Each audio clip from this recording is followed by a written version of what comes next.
Amém, queridos? Mais uma vez, graça, paz da parte de Deus e de nosso Senhor Jesus Cristo, aquele que vive e reina para todo sempre. Nós vamos com alegria abrir nossas Bíblias no primeiro livro da Bíblia, que é o Gênesis. Gênesis, capítulo de número 7, que diz: depois disto disse o Senhor a Noé: entra tu e toda a tua casa na arca, porque te hei visto justo diante de mim nesta geração. E aí o verso 5 diz assim: e fez Noé conforme a tudo que o Senhor lhe ordenara. E era Noé da idade de 600 anos, quando o dilúvio das águas veio sobre a terra. E entrou Noé e seus filhos e sua mulher, e as mulheres de seus filhos com ele na arca, por causa das águas do dilúvio. Feche os teus olhos. Pai, lemos a tua palavra escolhida para nossa reflexão nesse dia. Pedimos, Senhor, que a tua suficiência e graça ela esteja sobre as nossas vidas, para que nesta reflexão nós possamos conhecer um pouco mais de ti, porque não há outro modelo, outro formato senão esse. É a tua palavra que nos revela a ti. Então ajuda-nos nesta noite e que nada perturbe, incomode e atrapalhe esta nossa hora. Te pedimos por amor de Jesus. Amém e amém, Jesus. Acabamos agora mesmo de cantar este belo hino, que é uma sinfonia, né? Onde nós expressamos: vem, esta é a hora de adoração. E depois, né, no meio das estrofes, diz o hino de que todo joelho se dobrará e toda língua confessará o Senhor. Se existe verdade, e ela existe, é a palavra de Deus. Toda palavra que sai da boca de Deus, e são inúmeras as que já saíram, elas têm se cumprido. Só por sabermos que o Filho de Deus, o Deus encarnado, Jesus Cristo, que é o nosso Salvador, embora procuraram esconder, procuraram omitir esta grande verdade da vinda do Salvador a este mundo, só por isso deveria toda a humanidade como um todo, ela se curvar e render-se à evidência da palavra de Deus, para que elas pudessem usufruir das grandezas desta palavra. O Deus da Bíblia é o Deus Criador, é o Pai, e todo pai que ama os seus filhos, e eu gerei 8 filhos neste mundo, para todos eles eu coloquei todo o meu empenho, né? Toda a minha dedicação, determinação, para oferecer a eles todos o que? O que é o de melhor.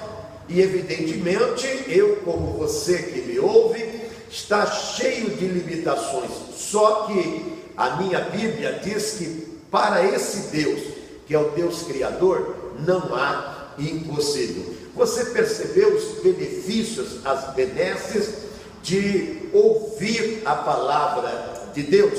Veja bem que aqui no livro de Cantares, o homem mais sábio que existiu já nesta terra, que foi o rei Salomão, ele diz no capítulo 12, né, de Eclesiastes, no verso de número 13, de tudo que você tem ouvido, o fim é teme a Deus e guarda a sua palavra, porque este é o dever de todo homem.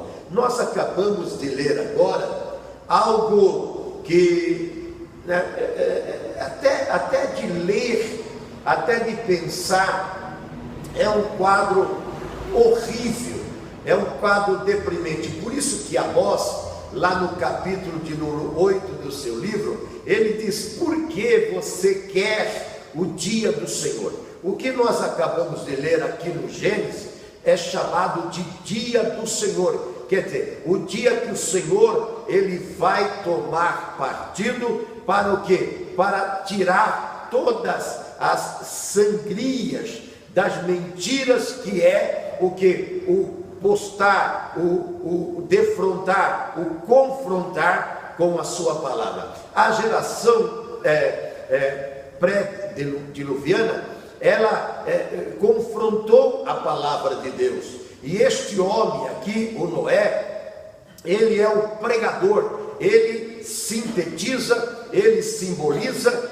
Nós hoje que estamos falando a você, a igreja de Deus, a igreja verdadeira, que está dizendo que vai vir uma tempestade, brevemente nesta terra vai vir uma tempestade, não mais de água, né? Chamada o dia da fúria, o dia da vingança de Deus contra o quê? Contra o homem que ele criou? Não, a vingança de Deus é contra o pecado, é contra o diabo, é contra o inimigo. Tanto é que em Mateus, no capítulo de número 25, 41, está lá que o inferno é preparado para o diabo e os seus anjos.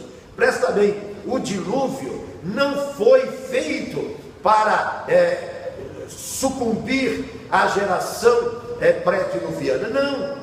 O dilúvio foi feito apenas para o quê? Para confirmar a palavra de Deus, de que o pecado, ele precisa ser sentenciado, o pecado precisa ser castigado.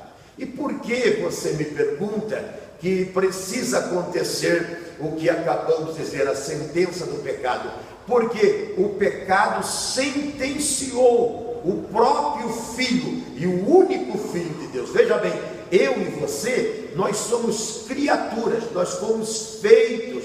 Agora Jesus Cristo foi gerado para ser o Salvador desta terra. Nós não, nós seremos salvos, mas Jesus Cristo, ele foi morto para que eu e você fôssemos salvos. Então, o pecado cobrou muito caro, né, da pessoa de Deus. Por quê? Porque ele teve que abrir mão do seu unigênito Filho. Eu sei que você e eu não daria, como disse a princípio, eu e a minha esposa geramos 8 filhos nesta terra, mas nós não abriríamos nunca, não abrimos mão de um dos nossos filhos por causa nenhuma nesta terra, principalmente por uma causa, presta atenção no que eu vou dizer e não se escandaliza, uma causa que humanamente ela está perdida. O homem é uma causa perdida nesta terra.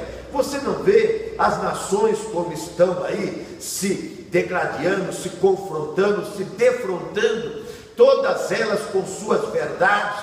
Por quê? Porque elas são interessadas no seu próprio bem-estar. Jesus Cristo não.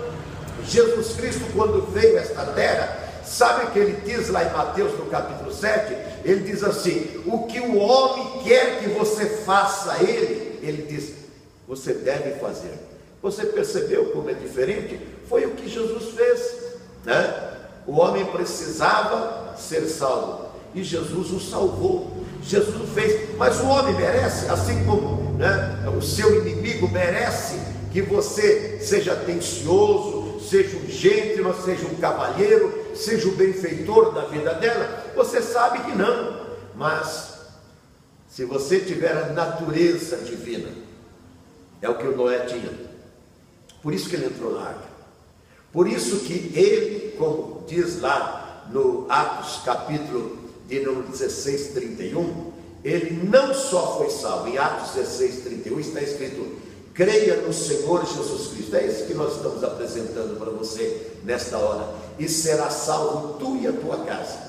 Então veja bem que Jesus Cristo, ele é esta arca dos dias de hoje.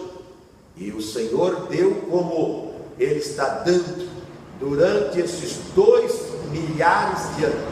São 2.000 anos que Deus está dando oportunidade, como deu para o quê? Para o povo antediluviano, o pré-diluviano. Por quê? Porque 600 anos tinha Noé quando ele entrou na arca, e Noé começou a pregar com 480 anos. Durante 120 anos Noé esteve pregando como nós estamos pregando, de que viria uma sentença que iria varrer este mundo. Está vindo, e não é para muito longe desses tempos que você está ouvindo esta mensagem. Vai vir uma chuva, a minha Bíblia diz, de fogo e enxofre, e vai varrer também este mundo. Sabe o que Pedro fala? Olha só o que Pedro fala aqui na sua epístola, quando ele escreve, para o seu povo. Ele diz aqui, 1 Pedro diz assim, que estes céus, diz ele, estes céus e esta terra que agora existem, estão reservados para o fogo e a destruição do homem ímpio. Você veja bem, Pedro diz que os céus e a terra que existem, eles estão agora reservados, estão aí preparados para a destruição, assim como estava o mundo do tempo do Noé. Estava parado ali, reservado para o que você pode pensar. Será que Deus, quando você tem, e eu tenho, uma propriedade, o que nós fazemos quando ela está um tanto quanto arruinada? Ela está meia, vamos usar o termo aqui, meia capenga, ela está semi-destruída. Nós vamos e reformamos. É o que Deus irá fazer nessa terra. Deus irá reformar. Por isso que a minha Bíblia diz que o Senhor fará tudo novo, tudo novo. As coisas velhas se passaram, diz a Escritura Sagrada, e eis que tudo será feito novo. E ele disse no capítulo 7:1, Noé, entra tu e toda a sua casa na arca. Hoje nós estamos dizendo para você, entra para esta salvação. Abra o seu coração, deixe esta palavra, ela ser a tônica, o ponto alto, o centro e a circunferência da sua vida. Deixe esta mensagem fluir e comece a acenar a esse Deus que é a arca desse nosso tempo, do século 21, para o quê? Para que você não se perca. Veja bem que depois que começou a chover, este povo, que eram contemporâneos do Noé, eles foram bater na porta da arca, mas depois não há mais tempo, não há mais tempo. Veja bem que o Senhor Jesus, quando esteve aqui nesta terra, ele falou uma parábola maravilhosa que diz respeito a isso também. No capítulo 25 de Mateus, diz a palavra de Deus que quando o Senhor, que aqui nessa parábola ele é chamado de esposo, de noivo, diz que aqueles que são retardatários, como foram aqueles que não entraram como Noé na oportunidade que foi dada antes de fechar a porta, diz aqui no capítulo 25 de Mateus, no verso 11, diz: e depois chegaram também os retardatários, quer dizer, as outras virgens, eram 10, e disseram: Senhor, Senhor, abre-nos. E o verso 12 diz: e ele respondendo disse: Em verdade vos digo que não vos conheço. Depois, no verso 13 de Mateus 25, ele dá um alerta, uma advertência: vigiai, pois, porque não sabeis o dia nem a hora em que o Filho do Homem há de vir. Eles não quiseram ouvir o Noé. Será que você vai ouvir esse pastor? Será que você vai abrir o seu coração e vai acreditar nessa mensagem? Porque depois que fechar a porta, não adianta vir bater como eles fizeram, querendo ser salvo, mas depois a oportunidade acabou. Não perca esta hora. Nós cantamos: vem, esta é a hora de adoração, vem dar a Ele o seu coração. É isso que Deus quer de mim e você. Fiquemos em pé e oremos. Pai bendito e amado, no nome precioso de Jesus eu oro, quando novamente nós ouvimos a Tua palavra, com essa advertência: meu Deus, o mundo está buscando os prazeres, está buscando as riquezas deste mundo, e este mundo não tem nada a oferecer, a não ser o que ofereceu para os contemporâneos de Noé, que pereceram, salvando-se apenas Noé e a sua família. O Senhor também salvará somente a tua família, e a tua família é a igreja, que ouve e atende a tua palavra. Obrigado, Pai, te pedimos por amor de Jesus. Amém e amém.